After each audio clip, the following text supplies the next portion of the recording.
It is 6:15 in Douala and Yaoundé. Thanks and welcome to join me. I'm Kijang Henry Atimbe for the news, our top stories.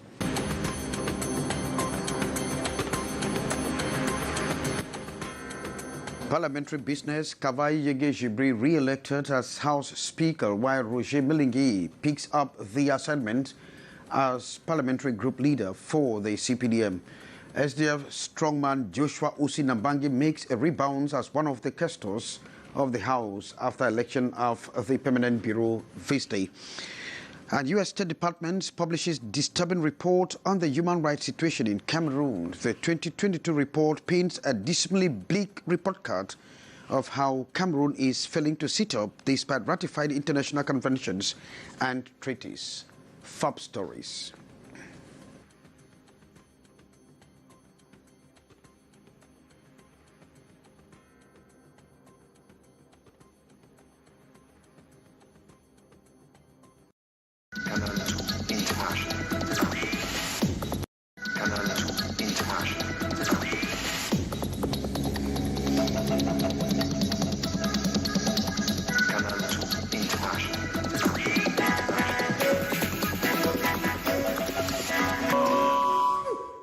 Thanks and welcome to join me, Kijang Henry Atimbe. You can hook up with us on our social media handle and YouTube and on our Facebook page. We thought parliamentary business as the March session of Parliament is drawing to a close. And of course, the election of bureau members have been put in place. The old fox Kavai Yege Jibril of the CPDM re-elected House Speaker this day. Former Minister and Roger Milingi picks up the assignment as the CPDM Parliamentary Group Leader after the death of Esoba. And of course, the Social Democratic Front strongman Joshua Usi Nambangi rebounds after his election as a member, as one of the castors of the House this day. Let's move over to Yaoundé to meet our correspondent, Hyacinth Chia.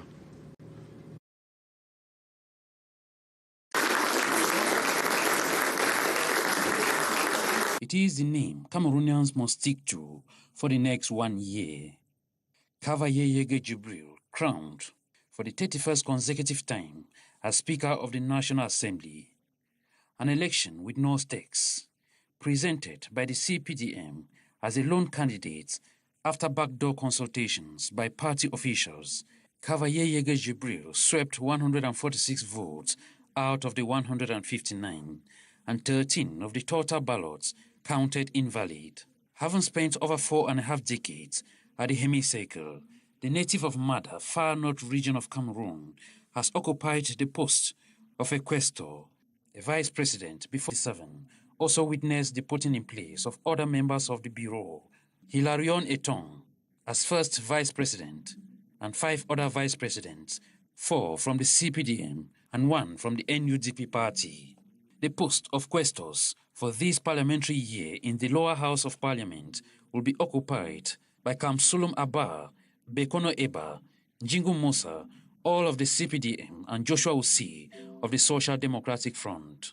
And one of the major changes of the day is the designation of Milingi Roger of the Mefana Famba constituency as chief whip of the CPDM parliamentary group, replacing Ndongo Esumba Jean Bernard, snatched by death on March 17, 2023. Thanks very much, Hyacinth Chia. Now we talk something else. The U.S. State Department has published a very disturbing report on the human rights situation in Cameroon.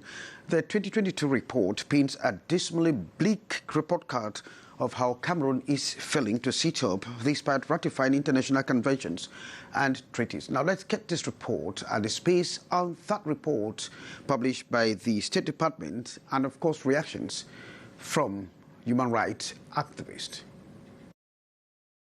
A recent report by the U.S. State Department has once again nailed the government of Cameroon on the surge in human rights abuses. The huge drift of Cameroonians out of the country as a result of blatant abuses of rights is a pointer to the fact that Cameroon has reached a stage where just everyone is afraid to raise their head to criticize the government of excesses. Detention facilities are overflowing to suffocation, leading to deaths. Torture is excruciating in the prison centers, according to rights organizations. Many are known to have died of starvation and diseases. Threats to human rights organizations are constantly being carried out by the government. Some have seen their operational licenses suspended for the past 2 years because of their criticisms. According to rights activists like Philippe Nanga of Emon Avenue, reacting to the U.S. State Department report on Cameroon, the anti-terrorism law is used as a sledgehammer to clamp down on Cameroonians who dare raise their voices.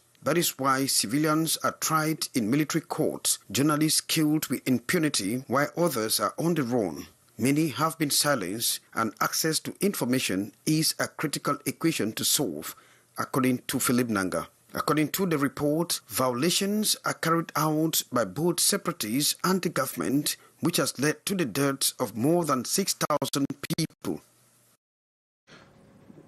And now we talk more party politics as the Social Democratic Front, the SDF, now has a new bureau for the Central Region. The new team that was elected on March 25, that was last Saturday, has been tasked to galvanize militants ahead of the National Convention. And of course, they must prepare very seriously for the convention or towards the convention. The new president of the, or chairperson of the Social Democratic Front for the Central Region replaces Emmanuel Tunga. And, of course, the vice who replaced Parfesion as specified by Article 8.2. Hyacinth.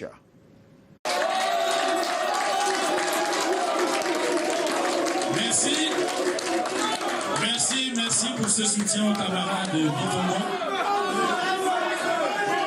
Jean Bitongo is a new face to pilot the affairs of the Social Democratic Front, the SDF, for the Central Region for the next 4 years. Elected this March 25th by a simple acclamation after a gentleman understanding of the major challenger, Vincent Allen, he places his office under a clear roadmap of dynamism. Notre mandat, nous allons nous placer pour l'implantation du SDF dans tout le territoire de la région du Sahel. Taking up office at a time the stakes are high, with his predecessors, Emmanuel Tunga, fired from the party, much is expected from Jean Bitongo.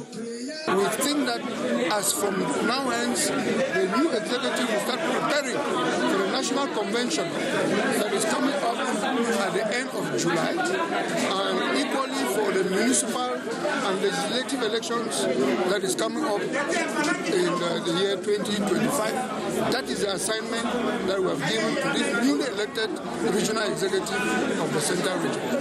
George Tango will be in charge of the regional secretariat, and the rest of the bureau is highly made up of youths and women.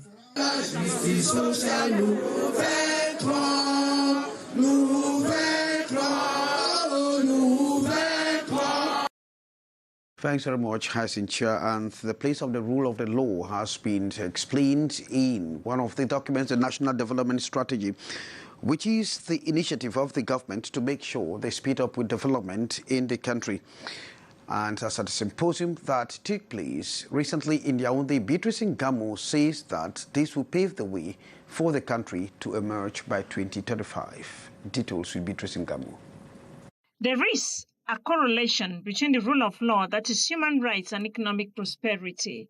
That is, the more the rule of law, justice, is respected, the better the prosperity in the economy. The point, those of the bar, human rights and civil society organization clearly established during the policy symposium in Yaoundé.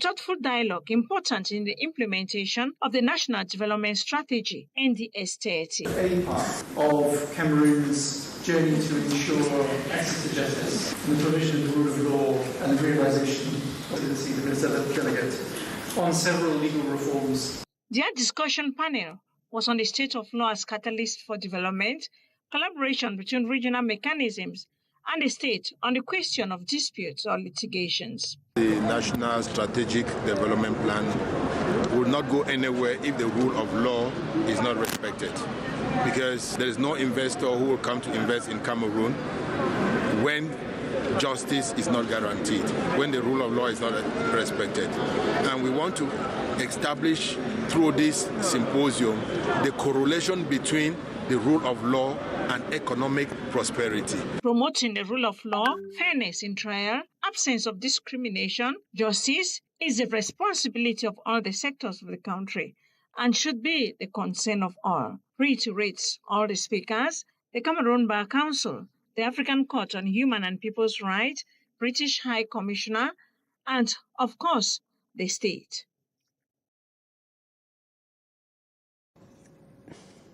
And I will stay with you, Beatrice Ngamo, as you will certainly tell us that preparations to ensure the smooth and successful certificate competitive entrance examination and end-of-year examinations as well in the Ministry of Secondary Education is well on course. And those who are involved in this examination, particularly the personnel involved, are being groomed on how to organize such exams. Beatrice. The months are running out, the dates for competitive entrance certificates like end-of-year examinations approaching. Time for evaluation and preparation this 2023. To ensure that we are prepared in terms of the question papers having been produced, having been duplicated, and having been packaged ready for dispatch to all the 10 regions.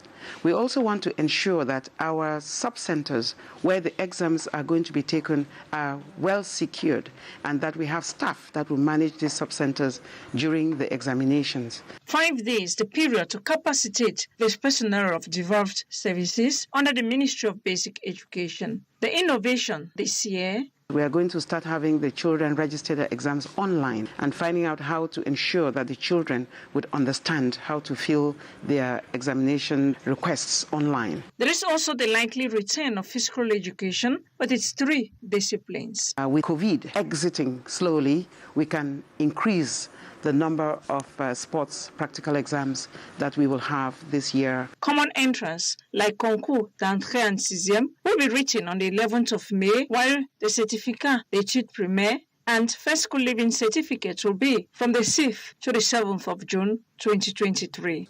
Following the controversial appointment of an imam to preach in that house of worship, and the situation has actually divided the Muslim community.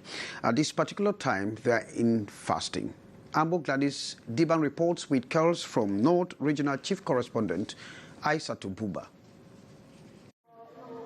This is the mosque Masjid Liman Abbasi in Liande Garwa in the North region of Cameroon at the center of controversy. The designation of the imam by the benefactor who constructed the mosque is raising eyebrows, as this imam had earlier been destituted by the Lamido. C'est l'ancien imam de la grande mosquée de Liande. It is the former imam of the main mosque in Liande who was destituted by the same Lamido who has the authority to readmit him into another mosque or the same mosque. How comes another person decides to propose him as the leader? The situation, considered as an insult to spiritual authorities, has divided Muslim faithful at the period they are fasting. If there are 2 mosques in the same area and prayers are said in just one, it is a way to divide the faithful, whereas Islam is there to unite people. If there is misunderstanding, there should be a way to fix it. We have more than 100 mosques constructed by benefactors and authorized by the Lamido. It is his right. This mosque has therefore been sealed until further notice, while forces of law and order are present at the scene as a precautionary measure. It should be noted that a majority of mosques are constructed in the northern regions by elites and other benefactors for the community, but these houses of worship have rules to respect, as specified in this letter from the Minister of Territorial Administration, Paul Atanganji, to the Governor of the North Region. He points out that only the Lamido has the power to appoint imams to lead prayers in all the mosques, within his jurisdiction, while indicating that a recalcitrant imam can be replaced or dismissed by the Lamido. Oh, thanks very much, Ambo Gladys Dibang. And I will talk sports. Cameroon, the Indomitable Lions are already in South Africa, where they're expected to take on the Warriors, or the Brave Warriors of Namibia. And of course, they left the country yesterday and are prepared ahead of their encounter. That will come up tomorrow, March 28. The match counting for day 4 of the 2023 AFCON qualifier is scheduled to kick start at 2 p.m. at the Dobsonville Stadium in South Africa. And of course, after their 1-1 tie with the Brave Warriors of Namibia, Rigobert Song and his boys are expected to win this game to pick up their qualifying ticket for the AFCON 2023 that is going to take place in Côte d'Ivoire in 2024. Of course, that will be for Group C. And drawing the curtains for this edition of the 650 News, I've been Kejang Henry Atibe, thanking you for watching. And of course, stay with us as Mark Lionel Chwamo is coming up with the brief in sports. That will be the brief, the actuality in sports. And at 7:50, we are going to have Alain Gislekanga for the French edition of the news. From all of us, I want to say thank you for having been there with us.